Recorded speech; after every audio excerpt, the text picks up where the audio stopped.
So we're here at Speaker's Corner where we just talk about, well, different people come, they talk about their theologies, what they believe in, why they believe in it. Yeah. So you said you're an agnostic. Yes. And clearly, I mean, correct me if I'm wrong, you're open to the concept of God. Yes. You just don't know who that God is and you're open to the evidence that's presented to you. You could say that. Yeah, that's fine. Fantastic. So, Michael, if we were to do a thought experiment, very short, simple, thought experiment, and I was to ask you a simple question, that for you to leave the park today, having belief in God, what criteria would you need to have been ticked off? Like, when you say evidence, what sort of evidence are you looking for? Is it empirical evidence? Is it experiential? Is it testimony evidence? What sort of evidence? And let's just start with that. I can immediately say testimony wouldn't help because a lot of people have testimonies of their own religion that by prayer God has told them their religion's true, which if you believe God is not lying, this is impossible. So I personally don't consider testimonies evidence. If God appeared to me and told me he was real in some way and it wasn't a magic trick, I would probably believe that. Okay, so number one, appearing to you, God appearing to you. That happened. I would call that evidence. Okay. I don't think that's going to happen in the park today. What else? Try to exhaust that list so we got something to work with. I don't know. I cannot think of something. Okay, so you're saying God coming to you, so that's something that came into your head. So when you say evidence and you're saying you're looking for evidence of God, what is that evidence looking like? Am I correct to assume it's empirical, something that can be measured under a microscope, checked? Something that could be measured or checked. Okay, fantastic. You said you're a faculty member. For what department? So I can give you. Okay, fantastic. I thought if it's science, then I have to go a bit technical with you, but that's fine. Okay. That's fine. Okay. Yeah. So when it comes to evidence, you said primarily the evidence is God speaking to you. How would you know that is indeed God speaking to you and not some sort of hologram that's been crafted really well? That's a great point. I don't know. I'd have to have some way to verify that there was no hologram going on. How would you verify that? I don't know. So when you say the reason why I put this forward was, you said, so God appearing to me. The reason why I would say to you, Michael, is let's build on this criteria. Okay. Because with this current criteria, it's never going to happen. Not that it won't happen. I can argue it can happen. Okay, sure. But it can happen with nefarious force that can use deception. Yeah, deception to deceive you. Like we believe, and so do the Christians as well, that there will be an individual called the Antichrist who will come and claim to have godly powers, and he'll be able to perform miracles. Right. So performing of miracles shouldn't necessarily be the only criteria, or seeing something supernatural. For example, if I said to you, not in my face, Way too many microphones here for me. You know what it is? It's just different cameras, different channels, got it. but everyone's just trying to do their own thing. So, but again, just to kind of preface it, I'm not here to convince you. I'm not here for a gotcha moment. All right. If you got me, it's cool. Yeah. I appreciate that. But again, mate, my thing, it transcends all this. Okay. It's the whole reason that I'm here, which is I genuinely believe in God. I believe that the Prophet Muhammad, peace be upon him, is the final messenger. Sure. I will present to you my definition of God and see what you think. All right. And I'll give you adequate time, and it'll be more of a conversation rather than me speaking at you. Sure. And I hope you kind of enjoy this, and you learn something from it, and I learn something from it as well. Yeah. So, Michael, what I was saying is, when it comes to the Antichrist, we believe that he can come and he will claim to be God, and he will be able to show things that might be able to fulfill your criteria. And however, some people are even of the opinion that hologram technology has reached such a level that, I mean, some people are saying that even, although it's being regarded as conspiracy, but some people are saying that certain things have actually been hologram events, and that's up to them to kind of discuss and debate that. So what I would argue, what I would say is, before I even get to that, here's the Islamic stance. Here's my stance of God, and let me know what you think about this, and I'd love for you to challenge it, yeah? All right. So as a Muslim, I believe there's a four-pronged kind of criteria of God. The one, Okay. yeah. The independent, does not beget, nor is he begotten, All right. and there's none like him. Okay. Yeah. So when you look at the Creator, as a Muslim, that's our definition of God. What do you think about what I've just said so far? That's perfectly fine if that's what God is. I'm not opposed to that being the truth. Okay. In terms of criteria of God, what about if somebody said God is a tree? God is a tree. That just sounds weird to me. Okay, great. If somebody said, oh, God is that guy over there that's sitting under the tree. I would be very, very skeptical. Okay, fantastic. So I was just checking that the definition that I've given you, it resonates with your innate disposition. Like nothing kind of sticks out of the ordinary. Yeah. Yeah. Okay. Fantastic. Yeah. Philosophically, do you accept that there is a necessary being? No. Okay, fantastic. Okay, so let's start with there, Michael. All right. So in terms of us as human beings, would you say that we are dependent or independent? I mean, we're dependent on each other. We're dependent on the sun. So in that sense, we depend on other people to survive and other things to survive. Fantastic. Yeah. So we depend on something. That thing depends on something. That thing depends on something. If it on the sun eventually. exactly, and that depends on something that will relies on hydrogen and helium, and that requires nuclear fission and blah blah blah. So it keeps going on and on and on and on. I would argue, and so have philosophers. God. The first step would be, because we're dealing with philosophy here, yeah?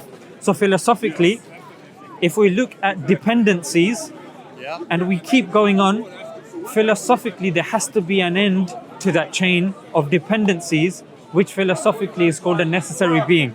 And a simple analogy that I can put forward for that is, if I am to throw a ball, and I have to ask this person's permission, he has to ask this person's permission, and if it goes on for infinity, asking permissions, would I ever get to throw the ball? Well, maybe you don't need to ask permission to throw a ball. I feel like that's a weird analogy.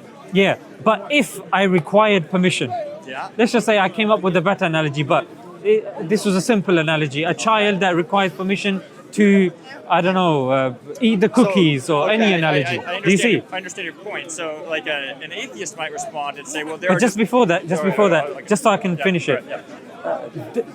So if it goes on for infinity, would I ever get to throw the ball? I guess no, you would not. So there has to be an end to that chain for me to throw the ball. Go ahead. Oh, well, I guess an atheist, which I'm not, would say there's just innate laws of physics that just have existed, and that's the end final point. Right, but when you're talking about a final point of what though? What came before the final point? Thing. Okay. You have to ask permission to laws of physics. Can I do this? And Right. So this is an analogy for dependencies. So in order to make that argument, one would have to concede that there can be an infinite regress. There is such a thing as infinite regress. Okay, sure. Do you see? Whatever. Which is no. Okay. So here's the thing, Michael. I'm not here to kind of put forward an argument if it's not settling well with you. I'd rather you pushed back and we just stood by that. You are claiming that there needs to be some initial source for the universe, effectively. What I'm saying is that there's no such thing as infinite regress. So if we are dependent things and dependency goes on forever, it would be an absurdity, because just like I wouldn't be able to throw a ball, you and I wouldn't be able to exist. What if the dependency is a circle and eventually it comes back to you and you're able to give yourself permission? Right. So the thing with that is, it's like a mother giving birth to a child. Yeah. Which is circularity, which is irrational. Well, obviously, mother giving birth to the child analogy doesn't fit this. But asking permission to throw a ball, I think you could do that. Right. So if we then stick with this specific analogy, it would be, we're talking in terms of dependencies, right? I guess. Okay. So in terms of, because I thought you went back to the ball one. Oh, sure. That's why I wanted to make sure. Yeah. So in terms of the dependencies, so the dependency or the cause would be the effect of the thing that gave it cause. Do you see? your point is there cannot be an infinite regress or a loop. It needs to go to a finite point where the permission is granted. I'm saying that circularity Can't work. it doesn't work. And I'm also arguing, which you can push back at, I'd love that. So linear-wise, it doesn't work either. Okay. So I want to hear why you would think it works, and then I can respond to that. I mean, in terms of the permission thing, I can understand why this does not work. Yes, I'll accept that. Yeah. So think of it similarly in terms of dependencies as well. Sure. If everything depended on something that depended on something that depended on something, Forever. yeah, do you see? Yeah. For us being here, Yeah. it's Something had to start it. Yeah. which in philosophy they call the necessary existence. Sure. Yeah, which is something Yeah. accepted by Aristotle, Yeah. Leibniz, Kant, Yeah. and the likes. What do you think about this so far? Make sense? Yeah. Okay. So this is pretty much the starting point of even Western philosophy, that they don't necessarily have an issue with the necessary being. They have an issue with the necessary being God. Okay. That's where the Yeah, issue comes in. sure. Yeah, which is probably where you'll be able to relate more. Now, what do you think about when I say that this necessary existence is independent? As in, this necessary thing does not. It's just like an innate thing that exists on its own. That's fine. Yeah. Okay. What about if this necessary existence has power? An immeasurable amount of power. Well, so this gets more into where I said, what if it's just laws of physics that just exist permanently? Okay. Because maybe they don't have power; they're just laws exist. Right, but bear in mind there's something called the fallacy of reification. Okay. Yeah, laws are prescriptive and descriptive. Laws don't create things. For example, the law of arithmetic. Yeah, the law of arithmetic can tell me how much money there is in my bank account, Yeah. but the law of arithmetic cannot create the money in the first place. The law of motion. You're more than welcome to jump in if you want. Sorry? You're more than welcome to jump in with that if you got. Okay, fantastic. So the law of motion is not something that moves the billiards ball. Right. The law of motion describes the movement of the ball. Rather, it is the person with holding the cue, the one causing the ball to move. The law of motion describes the movement. So laws are descriptive; they are not creative. Sure. So what if? So the fallacy of reification, just to kind of complete that point, fallacy of reification is when you give something that's abstract, concrete properties. So when they say, for example, chance created this, forces created this.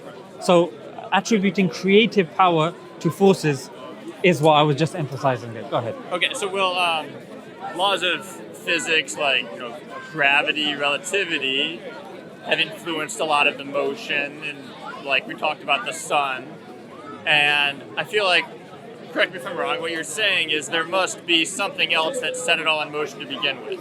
Is that correct?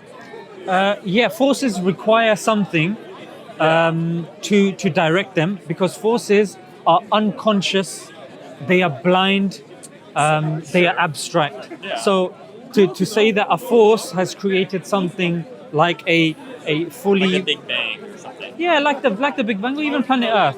If Yeah. we just attribute that to, like Stephen Hawking said, to gravity, Yeah. he says in his book The Grand Designer or The Grand Design, that gravity created everything. But to say that the gravity itself is creating, like you got the river, the mountains, the trees, I etc. understand. Yeah. So to that I would say, okay, appealing to the laws of physics, still sticking with this, there's either some other laws of physics we don't know yet, or there is some other thing that set it in motion. I can accept that.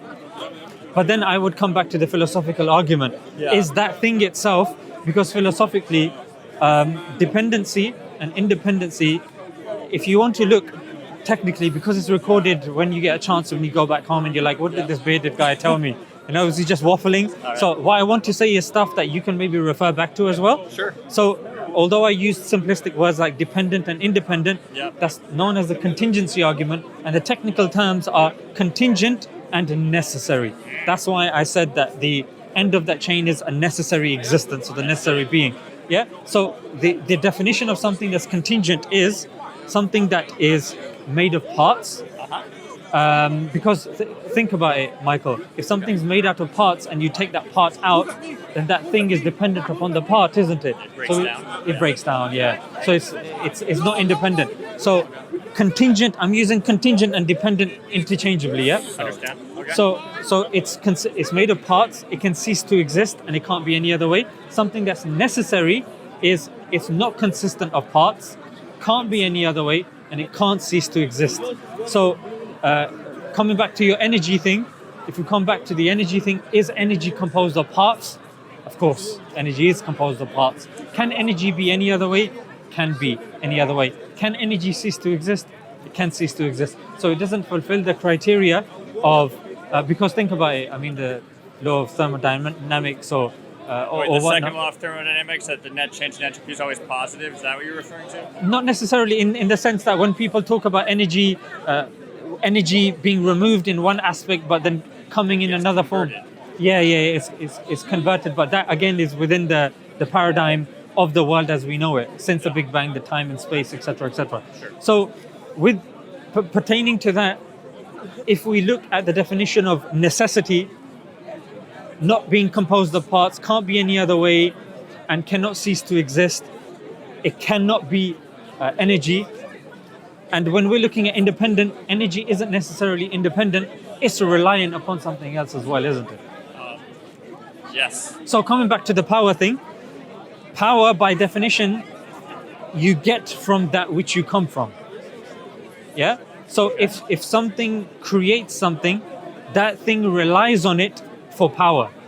That's the nature of power. So if we then go in this infinite regress, would it make sense to you, with what I've said, that this necessary existence also makes sense for it to have power as well? Sure. It has power. Okay, so it has power, it has independence. Yep. Would you say it has intelligence? Maybe. Okay. Now I would make the argument for intelligence, yeah? Okay. And then let me know Go if for it. that's convincing to you, because All the DNA. Our yeah? DNA. Our DNA. All right. Or DNA even in general as well, of living beings. Are your hands cold?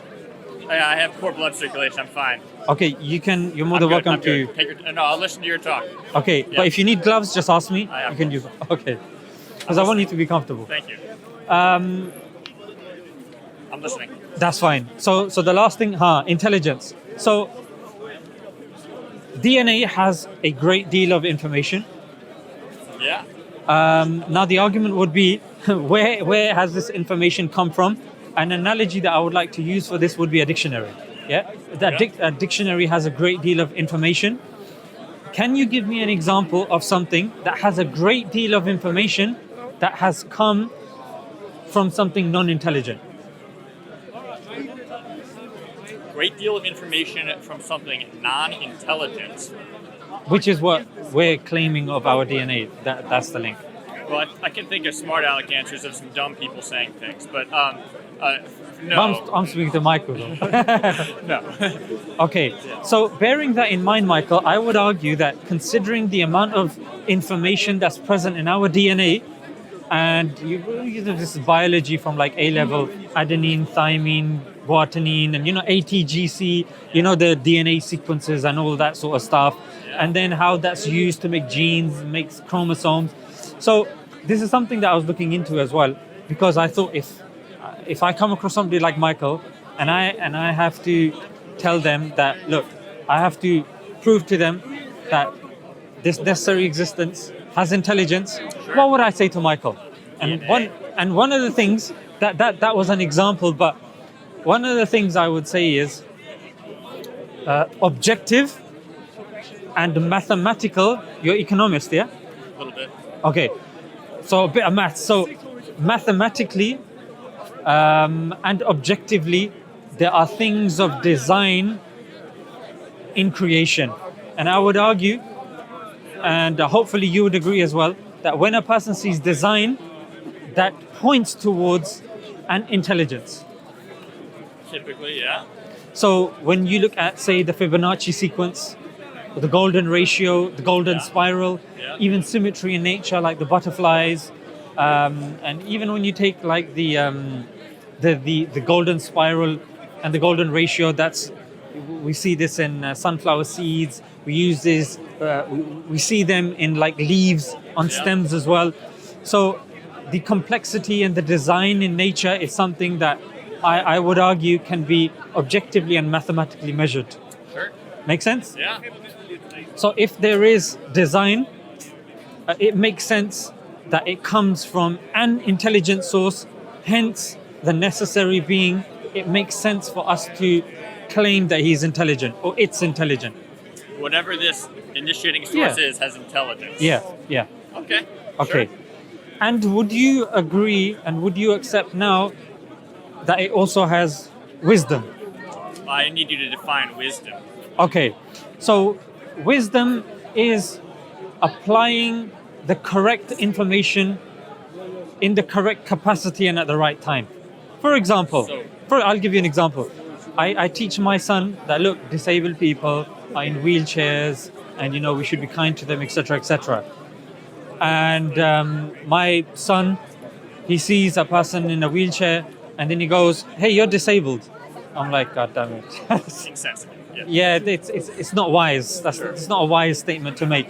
So I would say to him, but he's like, but Dad, so he's got intelligence, he's absorbed the information, but what he's doing with that is he's not being wise because he's not applying the intelligence in the right place. So it's like decision making. Decision making. So the question is, this intelligent initial source, is there like wise decision making? Yeah, so Is there I'm some saying design of the application of the intelligence? very good, yeah. Is that the idea? Yeah. I'm going to say it does not necessarily need to be that way. Okay. The You reason have to convince me. Go ahead. Okay, so if we look at, for example, the intricate way in which the ecosystem is on this Yeah, planet, yeah. when we look at, I'm having to go back to Go for it. A-level Go. biology now. Food webs. Remember food webs? Yeah?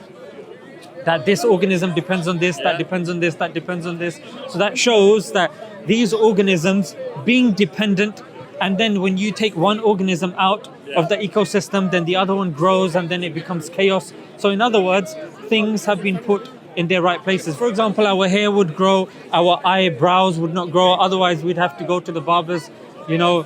it would be really annoying if our brain was on our hands, Yeah. if our heart was on our backside, we wouldn't be able to sit down. So the Yeah. way things have been proportioned, the things like Einstein said, the fact that this world is even comprehensible raises questions as to the one that's brought it into existence. I'm kind of adding a bit of detail to Einstein. I'm not saying he's saying all of this. Einstein's clear statement was the fact that we can even comprehend this world is, something worth thinking about. Yeah.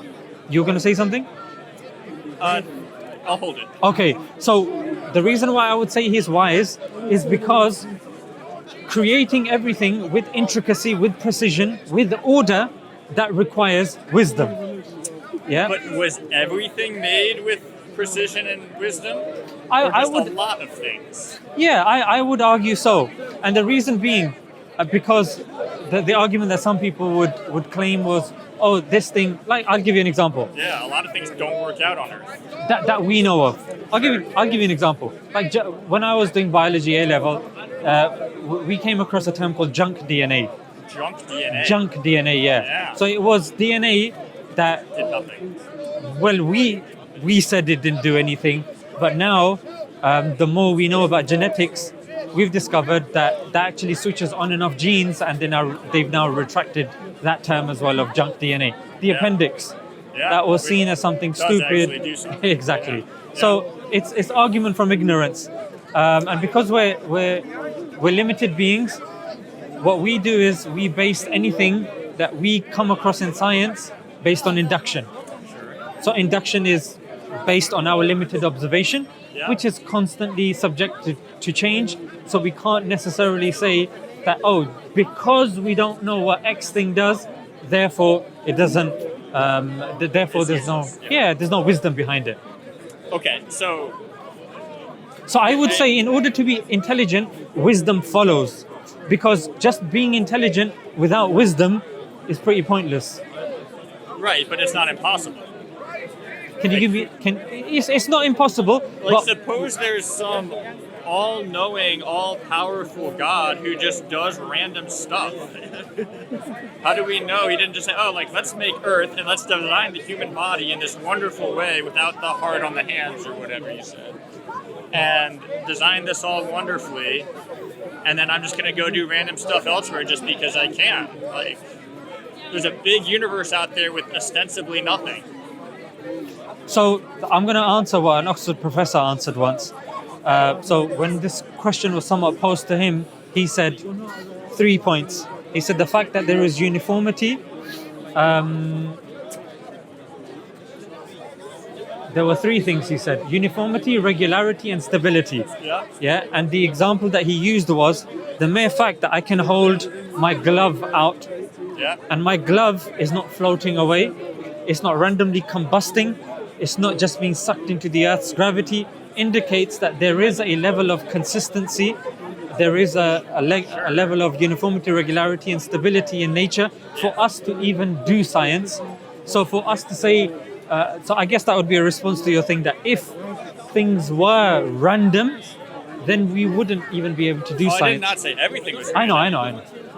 But what I'm saying is that there's enough in our universe for us to live our daily life, enjoy our life. I can agree with all of this, but I'm just saying that to me does not prove that God or this initial source is wise in doing everything with wisdom. It just means this earth was created with wisdom. Right. So you accept that he would use wisdom to create earth. Well, maybe there's still something on earth we haven't discovered yet that was not created with wisdom. I'm just saying, like, this to me is not a proof of its accuracy. What you're saying is consistent with a God who is wise, but it's not, in my opinion, it's not convincing me that it must be that way. Okay, but so that's fine. We can come back to that. Sure. But are you saying that there's any issue with it being wise? I do not have if there is a wise God, that is totally cool. I'm down with that. No, would it make sense to you, the fact that it's intelligent, powerful, independent? Would it be inconceivable for you to consider it as wise? No, it's definitely conceivable. I'm just saying I'm agnostic for a reason, which is I have not proven it. Okay. Yeah. So wisdom is the thing that you're saying is Well, you've done issue. a pretty good job on most of the others in wisdom, yeah. So, okay. Yeah. So wisdom is the thing that's So far. the obstacle at the moment, yeah? Yeah. Okay. Let's break down wisdom a little bit then. So if we're looking Behind you. do you want to ask if she's okay, because she's your mother? I don't want to keep her in the cold. She's fine. Yeah? Let me know. Are you okay, yeah? Because I said, are you okay? Yeah. When you guys need to leave, just let us know. I don't want to hold you. We're good, right? All right. Okay, fantastic. Because if my mum was here, you know what I mean? Yeah, take Seeing you reminds me of my own mum. All right. In the summertime, it's still red. I was in the left like 3 times. Not today.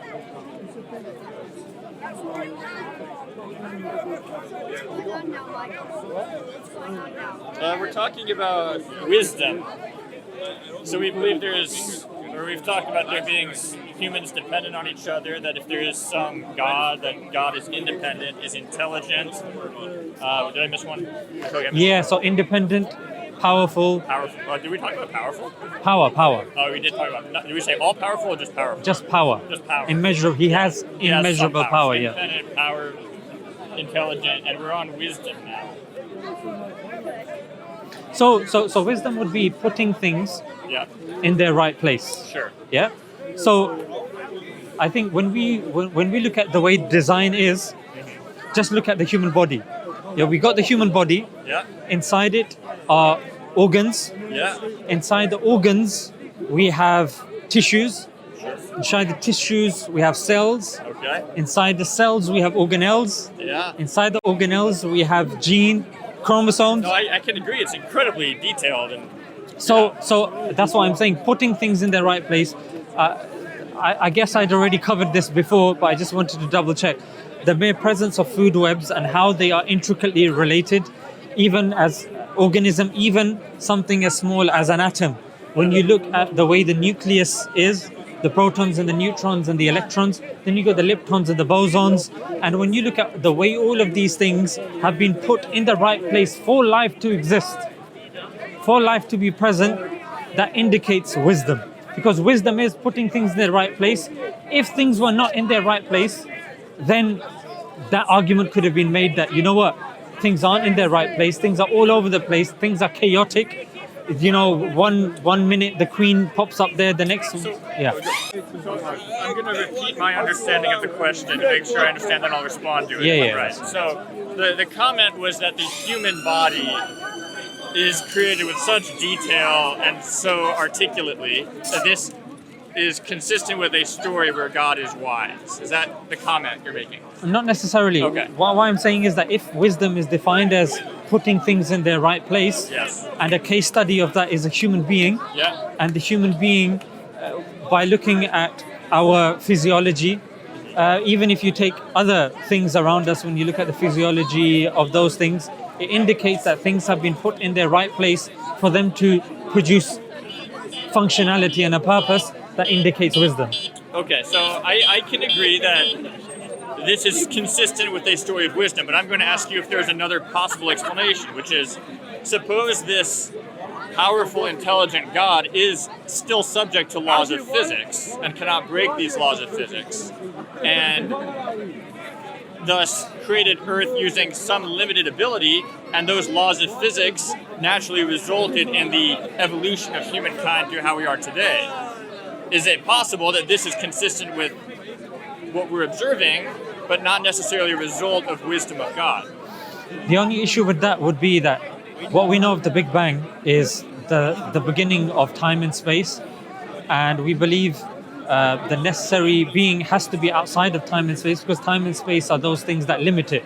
And because we agreed at the beginning that the necessary being is independent, it's not limited or dependent on anything. So, well, okay, sorry, Yeah. I'm interrupting you. Yeah, go ahead. Can this independent being cannot change the laws of physics, or can? No, the independent being is not dependent on the law of physics. He can change the laws of physics, of course. So I'm not saying. So the laws of physics just exist.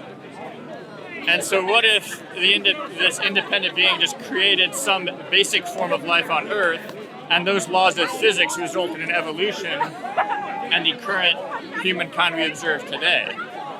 Is that possible?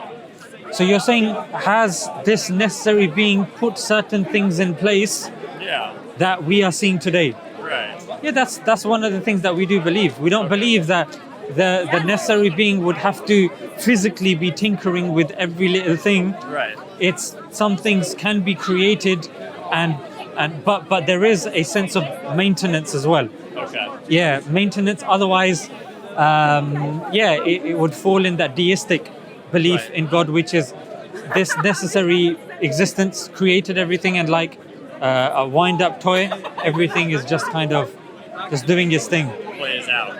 Yeah. Okay, so I'm kind of repeating myself. I can accept that the observations on Earth are consistent with some wisdom in God, but it is also possible that there are other actions by God that are not wise, right? Like what? I don't know what they would be, but is it possible? Given this, like we're saying, we have a case study that implies God is wise, but we are not observing all of God's actions. Thus, how do we know they're all wise? What I'm saying is that we're using the scientific inquiry here, which is induction. So induction, just like with any science that we're doing, whether it's coming up with vaccines, Yeah. whether it's coming up with cures or whatnot. Interrupt. Are you saying, No, go given ahead. the observable evidence, we should conclude that God is wise? Is that what you're saying? I'm saying in science we use induction, Okay. and then we perform experiments, and then once we've done enough, we say the inference to the best explanation is X. Okay. So I can accept if your claim is the best explanation is that Yeah. God is wise, that's fine. but it is also possible that we have not yet learned. There's more things still to learn. That's what I would say. That's fine. So I guess what I'm trying to say to you, just like with everything else, we say the inference to the best explanation is that copper conducts electricity, that, you know, the forecaster said that it's going to rain, or Probably gonna rain. Yeah. yeah, I hope not. Yeah. All right. So the inference to the best explanation, yeah, was this. Okay. But then I would also appeal to my original point, which was that if we believe that this necessary being is intelligent, is powerful, it has will, wisdom, then I would argue, but again, we don't have to stick on this point. I would argue that everything that has now resulted from this necessary being is a result of wisdom. Now, just because we don't understand it, or we have a certain expectation of it. I'll give you an example. Somebody may look at a knife and say, that's not a wise invention at all. Completely and utterly unwise. Right. But somebody else that forages for berries in the forest, or even my mum who wants to peel an apple for me, she would understand and appreciate the use. Yeah. So again, that could be subject to a person's understanding, or a cat would not understand and appreciate a Wi-Fi router. It would very happily urinate on there. Yeah. But if I saw my cat urinating on my router, it's not going to be a happy day for me. Right. You know what I mean? Because I understand the complexity of the Wi-Fi router. So I guess what I'm trying to say is the argument from ignorance, that just because we may not conceive something to be of certain use, or we may not think of it to be wise, doesn't necessarily mean it's wise. But I grant your premise, which is that the inference to the best explanation is wisdom, and then we can kind of proceed on from there. And the wonderful thing now, Michael, is the 4 characteristics that I've given the necessary existence is pretty much the Islamic definition of God. So you are in line with the Islamic definition of God. So then moving on, wisdom, one thing that I would argue here is, if we accept that inference to the best explanation is God, or the necessary existence who we deem to be God, to be wise, it's unwise to create things with no purpose whatsoever. Would you agree with that?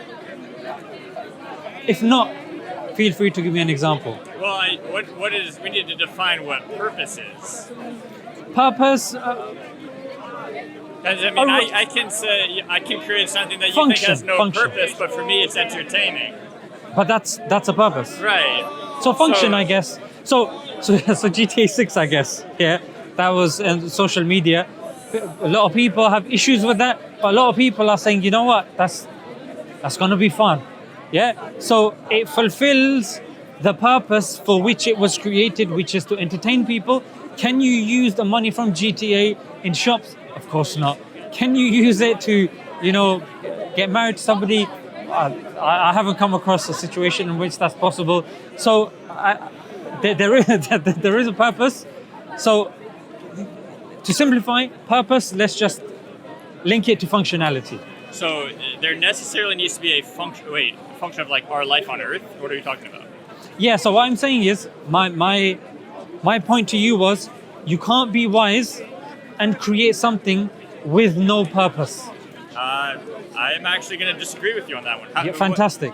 So functionality is your definition of purpose. It's a very simplistic way of us. What if this wise God just got bored and was like, let me just experiment and create something very well designed just because I can? Is that impossible? But that's what I'm saying. For a wise creator to just do things for no reason whatsoever, no purpose whatsoever, it goes against wisdom. I'll give you an example. If my professor comes into the lecture hall, we've got exams coming up, and he starts doing a breakdance, and then I raise my hand thinking, you know what, maybe this is an analogy. He wants to teach me something. He's Yeah. doing a Mr. Miyagi on me, yeah? Yeah. So I want to find out. wax on, particles off, or Yeah, what? No, yeah. he's doing one of those ones. Yeah. And I asked him, sir, what was that? He was like, No reason. no, not even that. He's not even dignifying me with the last say that because I can. Right. Would my impression of him would be that he is a wise professor that understands I've got exams coming up, he's intelligent, he knows what's going on, or would my kind of appreciation of his wisdom go down because of him doing a random action? Well, obviously, Yeah. in that context, that is not wise. But again, consider the same professor in his office at his computer, supposed to be doing research. And he's just like, I'm really curious what these data look like. I'm not going to write a research paper. I just kind of want to play around with it just because I can. But do you see though, this is what they say of child rearing as well. The best way that a child can learn is through play. So play is with the purpose of learning, because what you're doing is you're finding out where all the bits go. But what I'm arguing is, if there is immense intelligence of this necessary being, the necessary being doesn't need to tinker with things, because that would assume that there is lack of intelligence. Because somebody, But he's just entertaining himself. but entertaining yourself would, entertaining yourself how though? How would that? How can we see something that is? Maybe God is laughing at us right now thinking about this. Like, they're so stupid. They're actually trying to think about this. The only way God would be laughing, would be that, there are people that actually don't believe that I exist.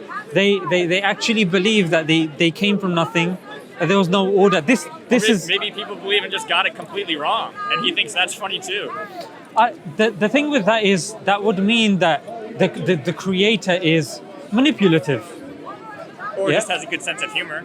A sense of humor, but imagine creating something and not putting that thing in place. I would argue that there is enough evidence, there is enough faculties that we have to determine. I'll give you an example.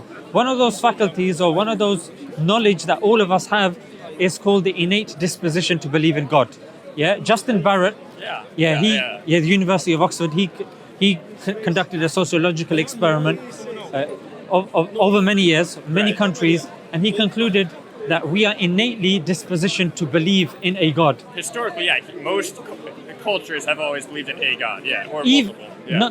even if a person is left in the forest, Yeah. even if a person is alienated from society, they would believe in a creator of sorts. Yeah. So bearing that in mind, and then when a person looks at, say, a butterfly, a sunflower, when a person sees system, order, a person concludes that I didn't just come from nothing, I came from something, and then that journey begins. So I guess, Michael, what I would argue was the creator, if he creates us, he's given us a purpose to recognize him, to know him, and we have certain weaknesses and we rely upon him. It doesn't make sense for him to be laughing at our misery. It would make sense for him to be assisting us during our misery, because that is more fitting of a wise God, of an intelligent God. I'll give you an example. Fitting and makes sense doesn't mean it has to be that way, though. It makes sense, but then we come back to the inference to the best I explanation. can agree it makes sense, but that doesn't mean it's true. No problem. But what I'm saying, Michael, is that, let's just say, me as a human being, Yeah. with my limited understanding, limited wisdom, definitely, a lot of things Yeah. got wrong. But let's just say I'm with my kid. Yeah. He's doing something that is detrimental to him, like really detrimental. Right. I'm like, what a prat. Sometimes you do need to let kids make mistakes because that's how they learn. You do, Yeah. but to a limit. Right. And if you're seeing how these guys just, I mean, not getting overly political So here. now you're talking about God being good. Yeah. So now you got into that whole intelligent, powerful good. But here's going to be the difference here with the stance that you're used to with regards to Christianity. We don't believe he's all good. Oh, he's not all good. No. Oh. We don't say all good, because we believe God has other characteristics as well. All good would imply that that's it. Doesn't it make sense that God would be good? Going back to No. your phrase. It would make sense for God to be good, for Yeah. God to be wise, for God to be loving, but to only say that this one characteristic encompasses him, that's false. Because in order to be just, sometimes you, like you said, you have to let somebody make a mistake. Yeah. You have to let a child cry. Okay. But then a person would say that is not a good mother. Right. But she is a good mother, but that woman or that mother, sorry. Yeah. Or that mother is, she's loving. Yeah. Yeah. She's being just. Right. She's being merciful, etc., etc. Are we backlit? Yeah. We're backlit. That's fantastic, isn't it? All right, I understand. Was that bad? It was too bright. Okay. So in that sense, It's fine. You can see fist up. yeah. So I guess what I'm trying to say is that if you look at the inference to the best explanation, and you're like, what best suits the situation? I agree with you. There is conversation that can be had about the branches that you said, and we can explore those. It's fantastic. Yeah, and I like the fact that you brought it up. But because I don't know if I'm going to see you again. If I knew so if I knew you coming next week, then we could have put certain things on ice and said, let's get back to them. Sure. But because I know I'm only going to see you once, I want to kind of give you like a cohesive picture. All right. So you got something to go away with, and then that maybe you can supplement later. So I'll leave in a minute, but I'll listen to your closing statement and then I'll get out of here. Wicked. So then if we accept those things which you said that resonate with you, and I agree with you, that there are certain issues by saying that God is all good, He loves everybody, and there's certain issues with that. Yeah. But even before we get into that, we have accepted in this conversation there has to be a necessary existence. It has certain characteristics. Those characteristics or qualities are that which Muslims believe that to be of God. Then my argument would have been that it's not befitting of a wise God to create human beings and just leave us. It would necessitate, or it would suit God to communicate and build that bridge of us. Merry Christmas! Thank you. So for us, for that bridge of knowledge, of us to gain that knowledge from God and how to live an effective life, because although the argument that you probably would have given, because I'm on ×2 mode now, would be that there's certain things that we can intuit, and I would agree with you, but not everything can be intuited. Sure. And that's why there is in morality there is such a disjunct, such disagreement. I mean, you look at, for example, the Israel-Palestine issue that's going on, even the arguments pertaining abortion, even the arguments pertaining LGBT. These are moral arguments, and there is no moral consensus. So this argument that no, we have everything that can be intuited, it's actually, I don't think that's accurate. There are certain things that we need guidance from this all-knowing to kind of assist us in this. And then the argument would have been, which of the books makes the most sense? Yeah. And before I leave you, I'm just going to, just fast forward. So what makes the Quran different? You probably would have said different books make different claims. I would argue that the Quran, one of the things that the holy book has to have is preservation. Yeah. If a holy book comes from God and it's no longer that book from God, then how can you rely upon it for your salvation? It's a weak document. It's unreliable. And I would argue that the Quran from the ancient religions is perfectly preserved. And the 3 ways that you can measure it to be perfectly preserved, and again, we're being filmed, you can check these later on as well, is number 1, a live language. The Quran is in Arabic, it's just a live language. It's top 5 spoken languages in the world. Old Testament is in Hebrew, not a live language. Jesus spoke Aramaic, not a live language. Even Greek is not necessarily a widely accessible live language. So we've got live language, we've got memorization. Quran is the only ancient book which has been memorized from cover to cover from children as young as 6. So this is part of the Islamic culture to memorize holy scripture. And I would argue that if all the scriptures are burnt and destroyed, the Quran can be written word for word, and that's something that you can explain to a 10-year-old, a 20. You don't need like a degree or a PhD in theology or philosophy to understand this. I can explain to an average person that look, this is how the Quran is preserved. And the third thing would be manuscripts. We have manuscripts that have been carbon dated. Like the oldest manuscript we have of the Quran is in the University of Birmingham, and it's been carbon dated by the University of Oxford. You can Google this when you get home, BBC. So the Bible, the Old Testament doesn't claim this, the New Testament doesn't claim this, the Vedas doesn't claim this. So this is what makes the Quran stand out from the other books. And then the other thing would have been that we would have engaged with prophecies, like what prophecies are the Prophet made, and then you could have told me some prophecies and we could have kind of discussed about that. Because if somebody claims to be a prophet, there needs to be ways that you can, if I tell you a prophecy, Michael, and you're somebody that, again, you don't want to fall within that secularity of, oh, okay, you've heard that from a guy called Mohammed, a guy, not the prophet, a guy called Mohammed, and he heard it from a guy called Ahmad, he heard it from this guy and that guy. And then I would understand that you're saying that, look, it's just within your religion, frankly. So there is a prophecy that's actually in the Quran, yeah, of the Byzantines, that they would win between 6 to 9 years. It's in the Quran, and at that time the Byzantines were losing, but then this prophecy has been chronicalized by somebody called Theophanes. Yeah, which is not a Muslim. In fact, he was a Christian, and it's in the Chronicles of Theophanes, who's verified this prediction of the Quran taking place. He didn't mention that it was something that, it's true because of the Quran. He's verifying that this took place, that the Byzantines did indeed win. So although the prophecies in the Quran, it can be cross-checked and cross-referenced by a non-Muslim source. There's also small ones that the Quran said that this individual, the Quran pretty much said that he's not going to accept Islam. He was alive. He was actively working against Islam. His name was Abu Lahab. Yeah.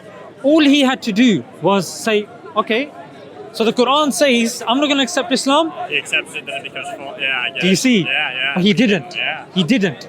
It didn't even occur to him, and he didn't. Yeah, he didn't even survive till the conquest of Mecca, which everybody pretty much accepted Islam at that time. So it's like the author of the Quran, we believe to be God, knew that he would not survive till the conquest of Mecca. So then I would have talked about prophecies, and then so the Quran and the prophecies, and then I would have kind of made the argument, and then you could have looked into it, and then hopefully we could have spoken again. However, I do have I'm on social media. Yeah. I have something called Smile2jannah. Jannah is Jannah. Yeah, Jannah is Jannah, which is paradise. That's my YouTube channel. Smile2jannah. Be on there, I assume. No, this will probably be on Smile2jannah Extra. All right, cool. Yeah. I'll go find it. Yeah, so it's going to be on Smile2jannah Extra, and if you do have any questions or you want to talk or whatnot afterwards, have a listen, have a look at the things that I said, and do you live local or you I live local, yeah. Okay, then just message me. We'll just off camera. We just meet up for a cup of coffee, and then we just bounce off each other. And if something intrigues you, I'm going to step out. yeah, but that's fine. Really nice to meet you, Michael. Do I give this? Okay, yeah, I'll take the microphone. Thanks. Thank you. Sorry for keeping it for so long. Okay, nice. Thank you. Yeah, Zishan. Nice to meet you. Enjoy the rest of your day.